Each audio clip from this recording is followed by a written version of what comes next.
At narito na naman ang mainit na balita mula sa mundo ng politika. Arestado ng Pangulo ng Pilipinas, President Cotino Norte Jr. at House Speaker Martin Tambalos Los Romualdez kasunod ng mga seryosong paratang ng pagnanakaw sa bayan. Ang kasong ito ay unang isinampa ni Congressman Rodante Marcoleta at ngayon ay aprobado na ng Korte Suprema.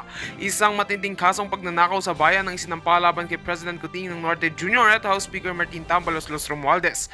Ayon kay Cong Rodante Marcoleta na siyang nagpasimuno ng reklamo, ang mga paratang laban sa kanila ay may kinalaman sa malawakang katiwalian at paglustay ng pondo mula sa gobyerno. Ang mga kasong ito ay ayon sa mga dokumentong ipinapasubmit sa korte na naglalaman ng mga hindi kapani-paniwalang ebidensya. Inaprubahan ng korte ang mga kasong isinampa ni Marcoleta at ipinag-utos ang agarang pag-aresto sa mga akusado. Ayon sa ilang mga saksi, matagal nang nagtatago ang mga akusado sa mga usaping ito, ngunit sa wakas ay lumitaw ang mga dokumentong magpapatibay sa mga paratang. Tumanggi naman ang mga abogado ng mga akusado na magbigay ng detalye kaugnay sa kaso.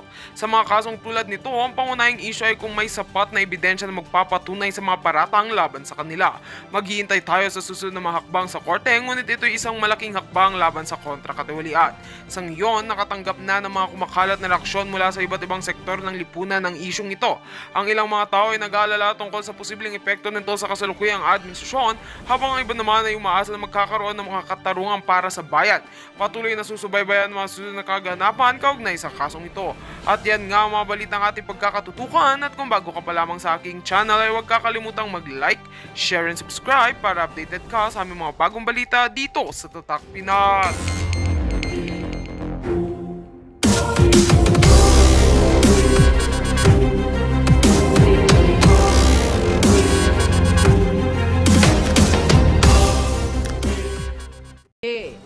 The stories of Teacher June unveiled to the public. The Department of Education, Sani Angara, on Friday, January 24, joined the Philippine Coast Guard during the launch of the comic book, The Stories of Teacher June, at the National Library of the Philippines. The comic book simplifies the complex issues surrounding the West Philippine Sea, making legal concept more accessible to the youth and the general public. Mga kasinungalingan dito, tingnan mo. Papakita ko. Hindi ko pa ito nabasa, pero papakita natin sa inyo. Tingnan mo yung ginawa ni Bangag. Ito mo, oh. Tingnan mo ginagawa ng mga julul. Okay, basahin natin ito mamaya. Ito nyo, ah. Nakita nyo yan, yung libro? Kamukha ni Bangag. Ano naman kasinungalingan yan? For sure, kasinungalingan na naman yan, mga palangga. Okay, tignan natin ang kasinungalingan ng mga yawa. Alright? Ito. Okay, ito. Nakita nyo yan? Kamukha ni Bangag. The Stories of Teacher June. Let's learn the history, events, and facts. Fake news na naman yan. Tingnan mo, bakit ang Teacher June, dapat Teacher Bangag yan? Ayan. Dapat Teacher Bangag yan. Bakit kamukha ni Bangag yan? Si Teacher June ba yan? Si Marcos yan, na nakanganga, na parang kagagaling lang sa singhot. Nakita niyo pang bababoy sa inyo? Ha? Yung istorya na yan, kaletsya na yan? Propaganda na naman yan.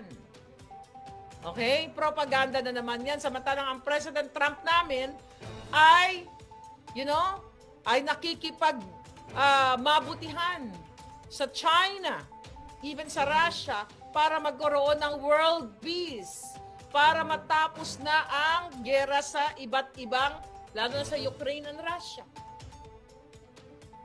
Ang ating presidenteng Bangag, gumawa pa ng librong Teacher Bangag. Can you edit that? Baguhin nyo Teacher June, naging Teacher Bangag. Yung mga magagaling dyan. Nakikita nyo mga hitad, mga palangginging, kung paano kayo babuyin o paano magsinungaling itong mga ito. Pero ganun pa man, huwag niyong tigilan ang issue ng Bangag, lalo na itong bicameral committee report na binaboy nila, na pinagbasehan ng GAA. Ginagaya nila si Vice President Sara. Sabi ni Mildred, sabi niya, kaya nga, ay huwag kayong mag-alala kung yung mga brusko dyan, magkaroon sila ng military junta, I don't know kung gagawin ba nila yan. Kasi yan mga ugong-ugong. Diba? Ugong-ugong na sila ay maninindigan. Then go! Diba? Go! Go, Attorney Vic, go! Si Tatay Digong, si Palangga. Etong ahas na to, one day, gurgurin nyo yan, ha? Ahas yan, si Lisa Panas. Tambamonyo TV, I love you too, my darling. Apiti. Ay, nakahanda na daw si Bangag sa giyera daw sa China. Ay, hindi ko pa nabasa yung buong libro. I'll talk about that later. Hindi ko pa nabasa. So, may nag-send lang actually habang nagbablog tayo. Alright. Nakanganga si Bangag kasi bobo, sabi ni Sayago Ramat Eva Janet. Alright?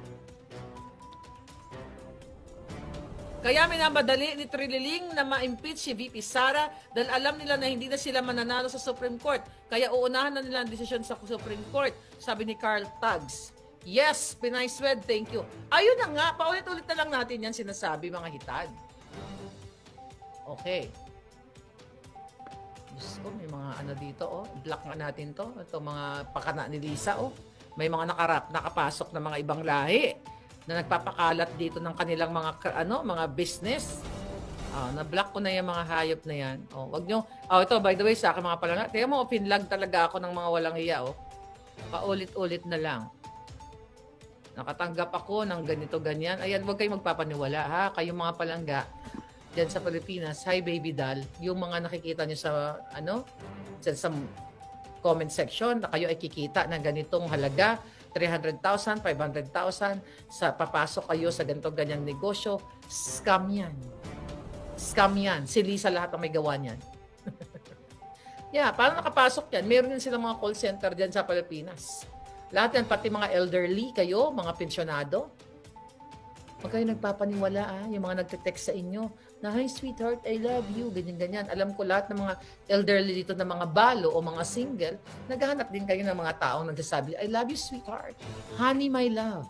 Pero ang karamihan ng mga yan ay scammer. Si Lisa Tanas lahat yan. Lahat yan, may mga call center sila lahat. Okay? Lahat ng mga nangyayari sa mundong kasamaan, si Lisa Tanas lahat yan.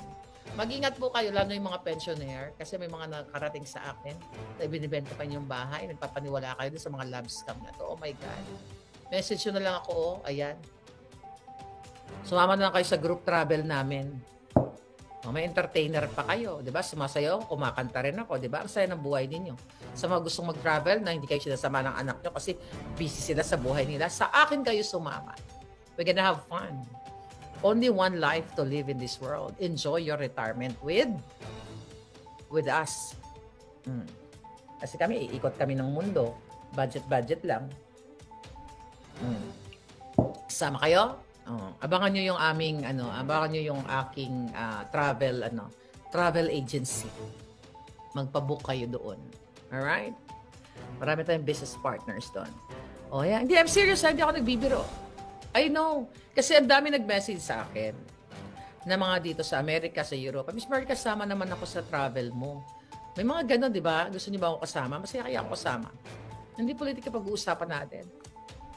Party. Pa-cute-cute lang tayo. Mga ganyan. No, pero seriously, ako, I realize sa buhay ko na hindi ko kailangan ng magnakaw sa kaban ng bayan. Hindi nyo kailangan sobrang daming pera. Enough lang to have a beautiful life. Enough lang, magsumikap kayo. Kasi alam mo sa Pilipinas, ito usapang palangga to. Kasi andyan naman kayo. Baguhin nyo na yung style ng buhay nyo. Ang dami kong kakilala na pinaaral yung kanilang mga pamangkin. Tapos sa dulo ng kanilang buhay, single sila. Wala silang jowa. Wala silang anak. Malungkot. Yung mga pamangkin nyo, okay lang yan. Yung mga kapatid nyo, okay lang yan na tulungan. But you have to take care of yourself. Actually, may relative akong ganyan eh. Na pinaaral yung kanilang mga pamangkin. Tapos nung nagtumanda na sila, alone sila. Marina Garcia, tapos yung mga pamangkin, mga walang utang na loob. Yung mga kapatid, walang utang na loob. Ito I want to talk to you guys about life. Baka sabihin nyo naman, lagi na si Maria. Kasi, may kaibigan ako, makinig kayo dito. Pinaaral yung mga pamangkin, yung mga kapatid, binila ng bahay. Every month, utang sa pag-ibig yata. Basta nagulugan, di ba? bira naman sa atin bumili ng cash ng bahay, di ba? Hulog-hulugan.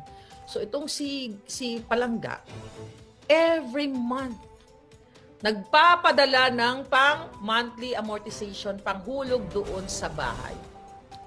For so many years, niloko siya ng kapatid niya. Hindi siya nakauwi. Dito siya based sa Amerika. Hindi pala hinuhulog yung buwan-buwan doon sa bahay na yun. Lingid sa kaalaman ng kapatid, wala na pala yung bahay. Patuloy pa rin, maliban sa bahay na binibigay, pinaaral pa yung mga pamangkin. Nakakalungkot. Ako somehow, yung na-adapt ko actually hindi. Hindi ko na-adapt. Minsan magaling din ako mag-advise eh. Pero, pagdating sa pamilya, pero hindi ka makatiis. Totoo yan. Diba? Ganun, hindi lang naman siguro ako nag-iisa. Pero sa totoo lang, malungkot. Imagine mo, kaya nga napag-usapan ng, shit, sabi ko, niloko ka ng kapatid mo. Oo, nalungkot siya. Tapos patawad pa rin. Yun ang apangit sa atin ng mga Pilipino. Niloko na tayo pa nag-a-adjust. Ako, ayoko na mag-adjust. Diba? Ayoko na mag-adjust ng lolokohin mo ako, bumili tayo ng bahay. Tapos, putang ina, wala na. Ay, tang ina, ibablock ko na kayo lahat. Goodbye, my love. Diba, nang wala na akong kamag-anak, at least masaya ako. Ang sakit nun. Alam mo, awang-awa ako dun sa friend namin. Kayo pong mga OFW, lalo na kayo. Mabango lang kayo ngayon kasi nagpapadala kayo ng pera everyday. You have to save for yourself. Please, huwag nyo ibuhos lahat. Nanghingi yung kapitbahay, yung pamangkin, paaral, ganun-ganun. Don't do that. Why? Ako, wala naman akong abroad noon. Wala naman tumulong sa akin noon, sa amin. Dahil, kami lamang, although ang history ng pamilya namin ay mga alta at mayaman talaga, totoo, hindi ako nagbibiro, hindi ako nagyayabang. Alam yan ng mga nakakilala sa amin, sa apelyedo. Ang mga Contreras ay ipinanganak na may kutsarang ginto. Totoo yun. Kami ay mga alta. Ang aming mga sakahan ay pinambabayad lamang sa sugal. Yung mga ganon. Ganon kami kayaman. Pinangbibigay na namin yan. Ayan na yan. No, but I'm serious. Diba? Okay. Matuto tayong naging vocal sa nararamdaman, mga sister. 47 alone but not lonely. Sabi ni Niar Celestia, totoo yun. Hindi, totoo yun. Ito yung sakit natin. Huwag niyong ibigay lahat ng pera ninyo. Pinaghirapan niyo yan eh. Diba? Okay lang na tumulong kayo. Diba? Lalo na ako, masasabi ko dito sa Amerika, kahit pa paano, diba? At tayo, medyo alagaan tayo dito ng government, diba? Pag wala tayong pera, pwede tayo doon. Medical, pag tanda natin. You know what I mean? Sa Pilipinas, wala namang medical eh. Oh, kayo sa Hong Kong, kayo sa Saudi, magkano lang sinisweldo nyo palangga? 25,000, 30,000, 40, 50. Tapos iubusin nyo lahat, ibigay nyo lahat doon. Kapag may nagdibu, sige, padubuhin yan.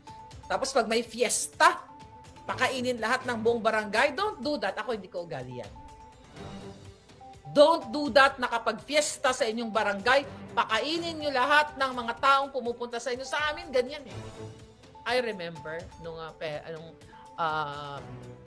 yung aking parents na sa Bisaya. Sabi ng nanay ko, ay ito, fiesta kasi ganito, ganyan. Ako naman ganito. Ay naku, ba't mo pakakainin niya mga taong yan? Hindi ka natin kakilala. Wala nga tayong makain. Di ba? Mangungutang pa tayo para magpakain sa kanila. Don't do that. Huwag na kayong magpayabang. Wala naman tayo may pagyayabang. Huwag yun. Tapos magtira kayo sa sarili. Ito talagang magtira kayo sa sarili ninyo. Dahil alam nyo, pag wala kayong pera, kahit 10 piso kung walang magpapautang sa inyo, desperado o talagang down na down kayo pagdating sa ganyang sitwasyon. The moment na binigay nyo yung pera ninyo, hindi na yan babalik at huwag kayong magpapautang na sa mga kaibigan nyo, kamag-anak nyo, mga kaklase ninyo na hindi naman kayo binabayaran. Diba? Kung gusto nyo magbigay, kunyari umutang sa inyo ng 50,000, bigyan nyo ito 2,000, sa'yo na yan. Tulong ko na lang sa'yo, but not 50,000. Kayo dyan sa Pilipinas, ang tingin nyo sa amin, akala nyo, nagapala, nagapiko lang kami isang kwarta, mga linte. Hindi nyo alam, may mga panahon na wala rin kaming pera. Tulad ngayon, ulam namin ngayon, sardinas. Hindi, totoo yun. Kaya nga sardinas palangga. Kasi sabi ko, tayo bumili. Kasi tumataba na tayo. Mag-sardinas, tataba ka pa rin kasi kakain ako ng kanin. No. Naranasan ko yan, nasa Japan po ako, sabi ni Aimona Bash. Totoo yun, ako bilang inyong palangga, makinig kayo sa akin. Hindi ko man minsan sinusunod yung mga advice ko, kayo sundin ninyo. Kasi siyempre, pag may nangingi, bigay ka. Pero you have to save for yourself. Ito ang nakuha ko sa Amerikanong pag-uugali. Na dapat, ang pagtanda mo, pinaghahandaan mo. Sa atin kasi, ang pangit ng ugali natin. Nakakaiyak talaga ang mga taong walang puso, sabi ni Kayoko, na ang pangit ng ugali natin pagdating. Akala natin close type, tayo, family tayo, talagang tayo ay nagmamahalan. Hindi eh. Imagine mo, ang panganay lang yung nagtatrabaho, tapos lahat umaasa. Anong kadyutahan yan? Imagine mo, 5 kayong magkakapatid. Tapos ikaw ang nakatapos o 2 kayo, tapos yung 3 aasa na. Aasa hanggang sa mag-asawa, pag nag-asawa, magkaanak, hanggang sa apo siguro nung anak, ikaw pa rin. Mga palangga, baguhin nyo ng, from now on, umarap kayo sa salamin, susundin ko si Maharlika na magsisave ako ng 50% of my income para sa future ko, para sa pagtanda ko, magta-travel ako kahit local lang o abroad. Kasi you need money to survive in this world. Hindi mo naman kailangan magnakaw. Di ba? Ito, usapang usapang pamilya talaga. Nalulungkot ako. Ang daming ganun. Huwag kayo bigay ng bigay, tapos papadala kayo asawa ninyo. Lulukuhin kayo ng asawa niyo, mga babae, mga lalaki, o whatever. Tanginan yan. O, di ba, kalbaryo ang buhay ninyo. Mas mabuti pa maging single. Join me sa travel natin. Right? Sabi ni Vitor, oy Vitor, anong inaasahan mo? Tingin nila sa atin ATM machine, kahit madaling araw tatawagan ka, sabi ni Jose Lumen. Totoo yun. Akala nila bangko tayo na luluwa na lang ng pera. Alam mo, one thing ang kinagagalit ko sa lahat. Pag hiningian ako, tas wala akong pera. Tas wala akong maibigay. Nagmumurat ako, putang ina, wala na akong pera. Hingi. Wala na akong pera. Or na ako utang. Kawawa naman ako. Hindi ako makabayad sa kotse ko. Hindi ako makaalis. You know, relate kayo, di ba? Get insurance para kahit walang may ambag ang mga taong natulungan mo, hindi ka hirap. At sama-sama ang loob, at sama ng loob, sabi ni Yarshan. Yan. Ito Paghandaan nyo, pati kamatayan nyo. Ang problema kasi sa ating mga Pilipino, wala tayo. Hindi lahat. Hindi lahat. Imagine mo, tutulungan mo na yung pamangkin mo o kapatid mo o sino man sa parte ng pamilya mo simula panganak. Ngayon, magkapatid tayo. Sinong kapatid ko dito? Si Maharlikan Angel. Maharlikan Angel, magkapatid tayo. Nanganak ka, babae ka pa palangga. Nanganak ka, tinulungan kita. Gamit ng bata, ospital, lahat. Pangpabakuna ng bata, kung sa private mo dadalhin. Pangdamot, lumaki na ang bata. Pinaaral mo, pina-college mo, lumaki na. Naging suwail yung bata, nalulung sa masamang bisyo, dahil sa mga bangag na administrasyon, nagbangag-bangag, nakulong, tinubos mo pa sa kulungan. Dahil gusto mo bigyan ng second chance. Nakulong uli, dahil inspired kay bangag, nakakulong na naman, tinubos mo na naman. Naging pariwara ang buhay, gusto mo rin talagang baguhin, kasi naaawa ka. Hanggang sa isang araw, dahil mataas ang krimen, biglang sinaksak ng isa pang bangag. Namatay na ngayon itong kung sino man yun, mag-anak. Then, ano nangyari? Tatawagan ka, Maharlikan Angel. Anak mo, ano lang to? Halimbawa lang, natawagan mo ako, Inday Maharlika. Nasa ospital si Dudong, ganyan-ganyan. Kailangan ng pira, okay. Namatay si Dudong. Ano tawag dyan? Pang-akabaong. Walang libingan, maghahanap ka ngayon, itapon mo sa ilog yung bangkay. Ano yung punto ko? From birth ng pamangkin mo o kapatid mo o whoever yan, hiningi sa'yo dahil abroad ka. Hanggang sa kamatayan, pati pangkabaong hiningi sa'yo. Anong klaseng buhay yan? What kind of life? Kaya nakakagalit. Ano ang dahilan yan? May parte yan na ang may problema ay government. Dahil kung hindi sana pumapasok ang mga pulburon, hindi sana namatay yung pamangkin mo o kapatid mo, o di sana nasaksak dahil doon pareho silang mga adik. You know what I mean? Is that real? Sabi ni F.E.T. sino mga nakakaranas sa inyo? Sabi ni Maharlika, yes, I spent a lot, tas ako pa masama. Ang problema sa inyo sa Pilipinas, yes, pag nag-miss lang ng padala, kami pa masama. Di ba? Ganito ako. Kami pa ang masama. Hindi lang nagpadala si Sita Sanchez, matagal ko na yung palangga. Dahil for whatever reason, ang sama-sama na. Simula nung pinanganak, ikaw na ang nagpadala na mismo lang isang beses, ikaw pa ang masama. Ay, punyeta, ayoko na maging Pilipino kung ganun lang naman ang mga pag-uugali. You have to work your ass. Galit ako. Hirap. Alam mo, everyday nagagalit ako kasi nalulungkot talaga ako sa buhay natin mga Pilipino. Nalulungkot ako kasi magkahalong government ang may problema at yung ugali natin. Kaya ako galit sa inyo, ayaw nyo manindigan. Tumayo kayo sa inyong mga paa. Tanggalin nyo, gorgorin nyo ang mga bangag. Yes, ako na ang pinakamasama dahil tumigil ako sa kakasuporta, sabi ni Ana Kasmerzak. Yeah, you have to save money. Alam niyo naman edad ko, ayoko na itago. 50 na ako daw. 50 na ako, putang tanda na. I'm 50 years old, darling, and I want to retire now. Now, gusto ko mag-enjoy with my friends. Oh, actually, I'm going somewhere down the road. Abangan niyo ako. Pero budget lang kami. We booked already. Okay? Nausap ko yung mga friends ko, ito gagastusin natin. Magtipid tayo, mag-Airbnb lang tayo o tig $50 tayo kada isang tao. Buti na itong mga friends ko, kahit mga alta, kaya sa mga budget. We have to. Tapos sabi kong ganon, hindi ako bibili ng mga shopping kasi hindi ko nang magsha-shopping kasi hindi ko naman kailangan. I don't need clothes. I don't need purses. I don't need jewelries. Tamad nga ako magsuot niyan. Kaya nga ngayon, sigay-sigay na lang ang ano ko . Yes. You have to take care of yourself ngayon pa lang.